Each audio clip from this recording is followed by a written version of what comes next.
Yeah, well, I mean, you're meant to be, under 18, you're meant to be like helped and understood, and then as soon as you go into adult services, you just feel like it's a whole new world where you're on your own, do it yourself, you know.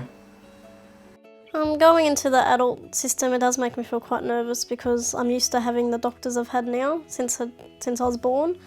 So I'm very nervous because it makes me feel like, well, these doctors don't know me, it's back to square one. Like, they've got to get to know my condition, get to know me, and it's very nerve-wracking. Yeah, definitely. There's a difference in going from like a children's hospital to an adult hospital. I've only actually had the one visit recently. And yeah, it's very different. I found that when you're younger, it's very personal and you're very close with your doctor and all that sort of thing. You get a lot of support, whereas now that you're an adult, you have to do everything yourself. I mean, no one's going to do it for you. So you're more of like I guess in a way, you're still a person, but you're a little bit like a number. Everyone is in the system, so you've just got to go through and, there's not that personal relationship that you had before. Yeah, so on my first appointment at the adults clinic, I guess it was a different environment. Walking in the children's hospital, there's pictures everywhere, paintings, and it's quite, I guess you'd say, a warm feel. They try to make it very comfortable for young kids, but in the adults clinic, it's pretty much straightforward, so you know what I mean? There's no sort of paintings on the wall or anything like that.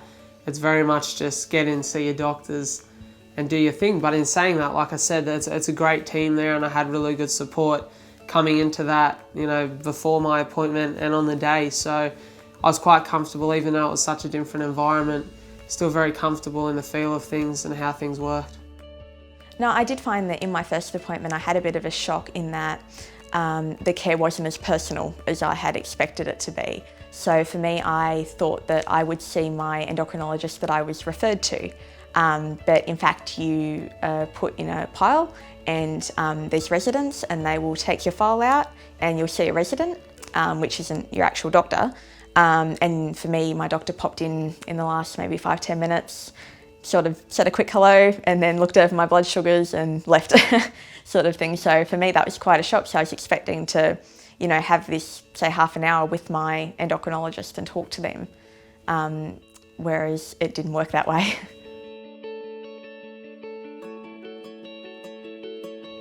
For some young people, it's a real shock when they leave a family-orientated hospital, although I have to say others are really quite pleased to get away from chickens and clowns and to actually feel that they're in a grown-up atmosphere. I think one of the most important things is actually introducing young people in some way to the adult hospital. The ideal way to do it would be with shared clinics, so that paediatricians come up to the adult hospitals and do a shared handover transition clinic. That is often very difficult with resources where they stand, but there are often ways of doing it. For instance, transition coordinators often introduce young people to the hospital they're going to be coming to. And even if they don't meet their doctor, they might meet the reception staff, they might meet the clinic nurse manager, so that the whole first visit is not a new experience. And while it might seem like a luxury, in a way, it is probably a very important step to getting that young person engaged, just seeing the adult hospital and realising that while it's different, it's perhaps not quite as scary as they envisaged.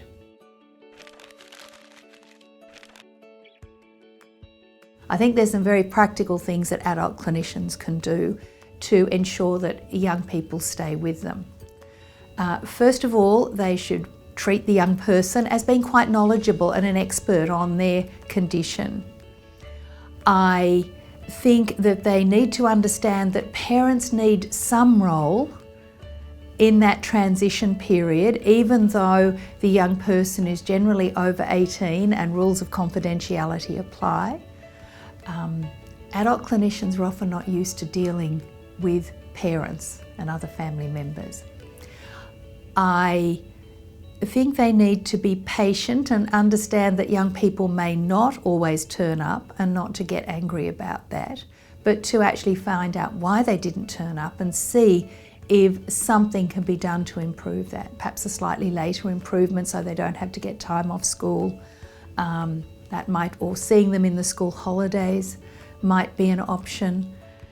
And I think generally trying not to get angry and upset with them, because young people report the one thing that adult hospitals often feel like is unfriendly. And that might mean thinking about how the whole staff actually react, from the person who meets that young person when they come to the desk to the nurse, the doctor, the allied health who might be dealing with them.